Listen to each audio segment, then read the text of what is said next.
What's going on, guys? RGT85 here, and today I have a special video for you guys. Now, you may remember a couple weeks ago, maybe it was a couple months ago, we talked about a game called Socks the Cat, which was a completed but unreleased Super Nintendo title that had a few problems, but it never hit retail shelves. Well, now, Socks the Cat is on Kickstarter, and it is trying to come back. They're trying to get this game out to the public, and it's looking pretty promising. So today, I have the person who saved Socks the Cat from obscurity, Tom, with me, and I also have Adam, who is helping him basically polish up the game and get the game into a working state. So Tom, Adam, how are you guys doing?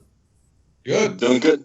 How you doing, Sean? Doing pretty good, man. Doing pretty good. So for those who may not be familiar with Socks the Cat, let's talk about him. He was Bill Clinton's cat, and for some reason, during the 90s, when mascots were all the rage, they wanted to make a game about Socks the Cat.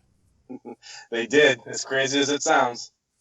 So this game was finished but never released to the public. So there were some early reviews out for it. Nintendo Power and GamePro at the time did reviews for it. Any reason when you got the game, did you see why this wasn't released to the public?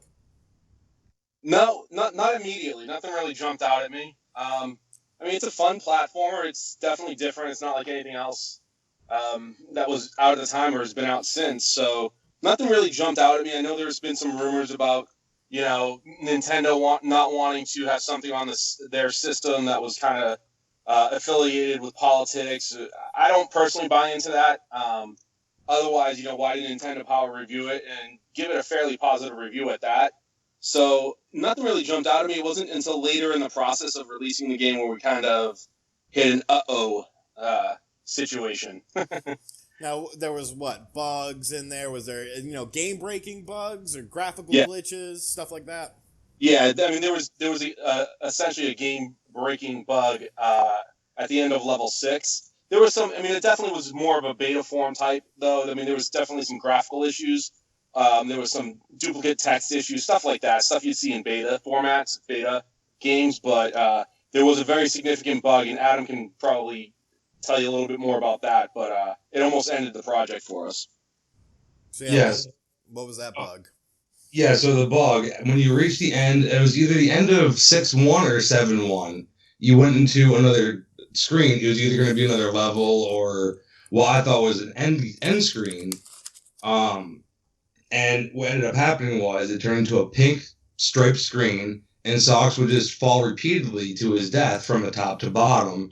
Nothing you could do about it until the game ended and brought you back to the very beginning. Or if you had a continue saved over and you continued, it brought you right back to that point. So it was an endless loop of death. Yeah, that's a pretty big glitch. Yeah. So now, of course, Socks the Cat was never released, and then you purchased this off of a someone who had gotten it back in what was it 2012? I think it was. I got it in 12. The person that I bought it from had it for, I think it was close to 10 years.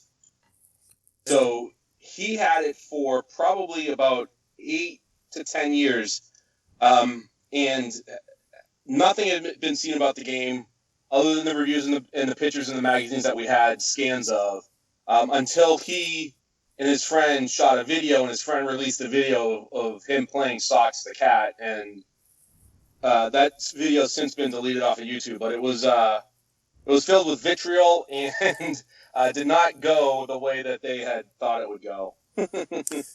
Now, you have gone on record as saying that you purchased this for a payment size of a decent used car. Yeah. Why? What made you decide that you wanted Socks the Cat? Insanity, I guess. I don't really know. It was definitely the lore piece of it was a big piece of it. At the time, I was pretty heavily involved in prototype collecting, and quite honestly, in the world of prototypes for any system, this was really the crown jewel. There was nothing that even came close to it in terms of history, in terms of uniqueness, in terms of aura. I mean, there was definitely something special about it. But when I bought the game, I knew from the get-go that it was not going to be a trophy piece for me, that it was going to be something that I was going to in some form or another share with the world. And how I was going to do that, I really didn't know. And then the project really kind of took a life of its own, and Adam's been involved with the project itself since day one. And it's just really kind of culminated in the Kickstarter that we're seeing now. Right, and you guys are currently on Kickstarter. At the time of this recording, they have 7 days to go. It is Tuesday. I'll be putting this video up on Wednesday, November 2nd. So they've got 7 days to go. A little less than $9,000 left. They are over. The goal is $30,000. They have over $21,000. So it looks pretty strong. It looks like, you know, some other media outlets are picking this up. What differentiates now, Adam? I know you've been working on the programming side of things. Have you just been fixing bugs and text, or are you updating anything? Have you been adding new graphics, anything like that into the game, or? Actually, I'm more on the production side of things. Okay. We hired an SNES programmer to help assist with the bug fixes that we find and fixing any little inconsistencies throughout the game. Such as a level text, and we're adding in, the second dimension splash screen logo and some other text screens, I believe, as well as Tom's information and all that.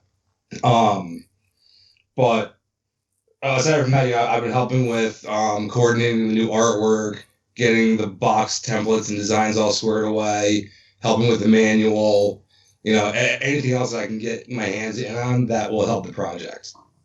Very cool, very cool. Now, there are several different tiers for would-be backers.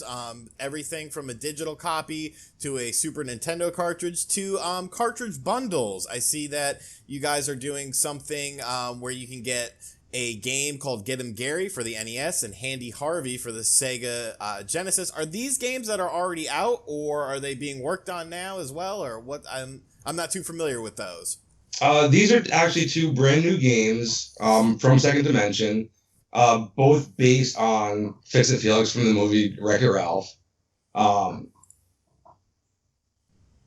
The NES version is already completed. I worked with Sly Dog Studio to get that completed and taken care of. Just waiting for the box art and manual art to get finished before we move forward with that project.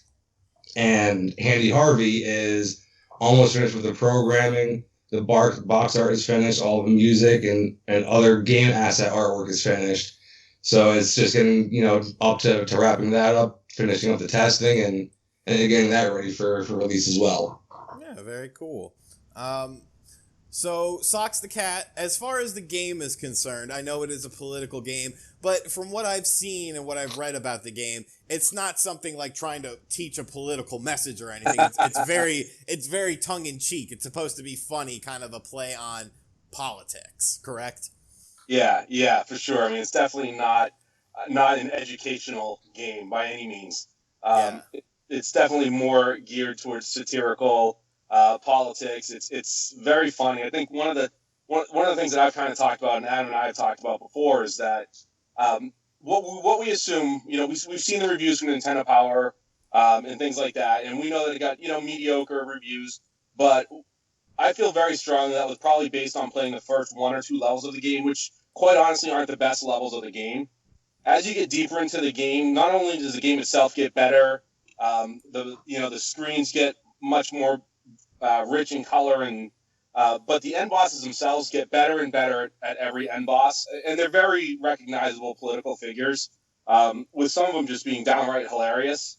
But I do think that if the game were released back when it was supposed to in '93, that it would have been very well received, and could have been a staple in the SNES world. So that's kind of one thing that I kind of took away from that. So unfortunately, we do have to ask a question that's always, there is the potential that this could happen. If for some reason the Kickstarter project does not reach the goal, what is the plan for Socks the Cat?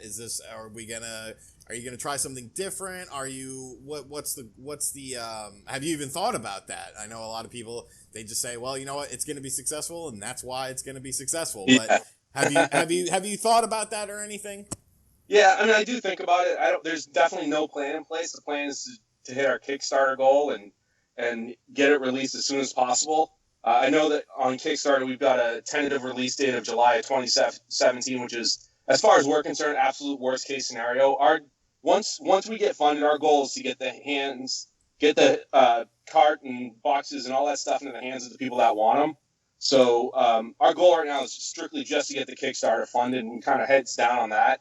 But I will say this, that my goal from day one of acquiring Socks was to share it with the rest of the gaming community. So the regardless of what happens with the Kickstarter, the game will see the light of day at some point for sure. Well, I don't think you guys have much to worry about. I honestly think this will be a success. You know, it was recently picked up by Kotaku just before going on air with these guys. That gave them a good boost of visibility. And with 7 days to go, I mean, it's very reasonable. I've seen Kickstarters that, you know, I thought had no chance of succeeding. And then that last week, boom, it just gets a second breath of wind. So there's lots of great tiers, there's lots of great rewards, and you guys should definitely check out the Kickstarter page. I'm going to put a link to it in the description box and also on the screen. I want to thank very much Tom and Adam for joining me, talking to me about Socks the Cat. It definitely looks like a very cool game. This video, I didn't have any video on the screen of my ugly face, so you've seen lots of footage of Socks the Cat, lots of awesome pictures, and of course the other games that you can get bundled in. So Tom and Adam, any final words you'd like to say to the viewers? I'll go ahead and start. I just want to say thank you to all the supporters out there. I know that Socks hasn't always had the best feeling surrounding it, I guess, the best reputation, but you know, our goal is simply to share the game with the rest of the world, and we just want to do it in a way that we feel is kind of the right way to do it, which is putting out a quality product and really giving it the release that we think it deserves, because it really is a different game, and it really does have a lot of history. So, you know, that's all we're trying to do here, is just to share something with the retro community and the community that enjoys the same things that we do. Adam? And for me, you know, I just want to thank all the supporters, all the backers. You know, even if they, you know, back the project or not, you know, it means a lot to both Tom and I just to see the support and everything just hopefully come to fruition by the end of next week. All right, and I hope so too. Make sure you guys go check out their Kickstarter page. And yeah, I'll catch you guys on another episode. Thank you for watching it. Make sure you like the video, check out their Kickstarter, and leave me a comment in the comment section down below what you think of Socks the Cat.